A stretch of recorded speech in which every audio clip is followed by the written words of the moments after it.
ಸಾಮಾನ್ಯವಾಗಿ ಈ ಹಿಂದೆ ಈ ಗುಹೆಗಳಲ್ಲಿ ಕಾಡುಗಳಲ್ಲಿ ತಪಸ್ಸಿ ಕೂರ್ತಾ ಇದ್ರು ಅನ್ನುವಂತಹ ಮಾತುಗಳನ್ನು ಕೇಳ್ತಾ ಇದ್ವಿ. ಈಗ ಅದೇ ರೀತಿಯ ಒಂದು ಘಟನೆ ಕಾರವಾರದಲ್ಲಿ ನಡೆದಿದೆ. ಅದು ಕೂಡ ರಷ್ಯಾ ಮೂಲದ ಮಹಿಳೆ ಪುಟ್ಟ ಪುಟ್ಟ ಇಬ್ಬರು ಮಕ್ಕಳ ಜೊತೆಗೆ ದಟ್ಟ ಅರಣ್ಯದ ನಡುವೆ ಗುಹೆಯಲ್ಲಿ ವಾಸವಾಗಿದ್ದಂತಹ ವಿಚಾರ ಬೆಳಕಿಗೆ ಬಂದಿದೆ. ಪೊಲೀಸರು ಈ ರೌಂಡ್ಸ್ ಹೋದಂತಹ ಸಂದರ್ಭದಲ್ಲಿ ಈ ವಿಚಾರ ಬೆಳಕಿಗೆ ಬಂದು ಆ ಮೂವರನ್ನು ಕೂಡ ಈಗ ರಕ್ಷಿಸುವಂತಹ ಕೆಲಸವನ್ನು ಮಾಡಿದ್ದಾರೆ. ಬನ್ನಿ, ಕುರಿತಂತೆ ಒಂದು ವರದಿ ಇದೆ, ನೋಡ್ಕೊಂಡು ಬರೋಣ. ದಟ್ಟ ಕಾಡಿನ ಮಧ್ಯೆ ಗುಹೆಯಲ್ಲಿ ರಷ್ಯಾ ಮಹಿಳೆ 7 ದಿನಗಳಿಂದ ಮಕ್ಕಳ ಜೊತೆ ಗುಹೆಯಲ್ಲೇ ನೆಲೆ. ರಾಮತೀರ್ಥ ಗುಡ್ಡದಲ್ಲಿದ್ದ ವಿದೇಶಿ ಮಹಿಳೆ ರಕ್ಷಣೆ.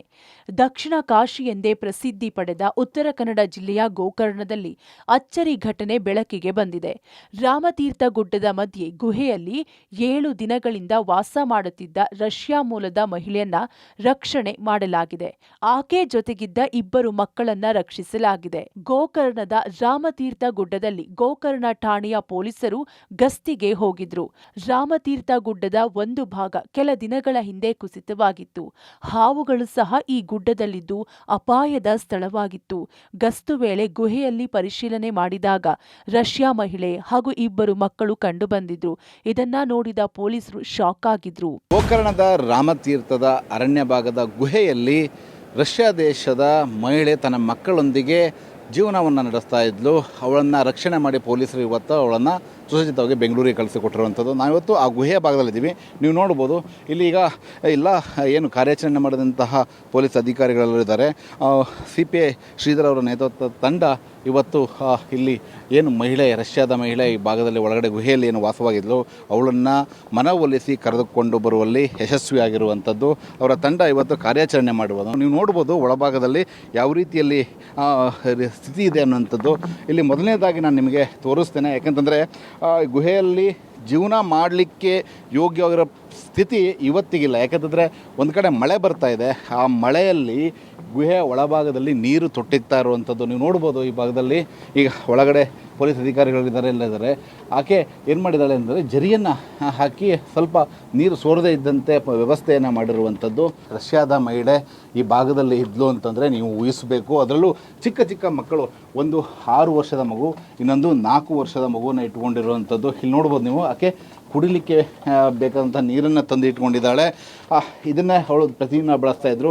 ಒಳಗಡೆ ಧ್ಯಾನ ಮಾಡುವಂಥದ್ದು ಇರ್ಬೋದು, ಈ ಥರ ಧಾರ್ಮಿಕ ಚಟುವಟಿಕೆಗಳನ್ನು ಮಾಡ್ತಾಯಿದ್ಲು. ಇನ್ನು ಇಲ್ಲಿ ನೀವು ನೋಡ್ಬೋದು, ಇಲ್ಲೊಂದು ದೇವಿಯ ಮೂರ್ತಿ ಇದೆ. ಇದು ಹಿಂದೆ ಯಾರೋ ಸಮುದ್ರದಲ್ಲಿ ವಿಸರ್ಜನೆಯನ್ನು ಮಾಡಿದ್ದನ್ನು ಆಕೆ ಕಲ್ಲಿನ ವಿಗ್ರಹವನ್ನು ತಂದು ಇಲ್ಲಿ ಇಟ್ಟು ಪೂಜೆಯನ್ನು ಮಾಡ್ತಾಯಿದ್ದಾರೆ.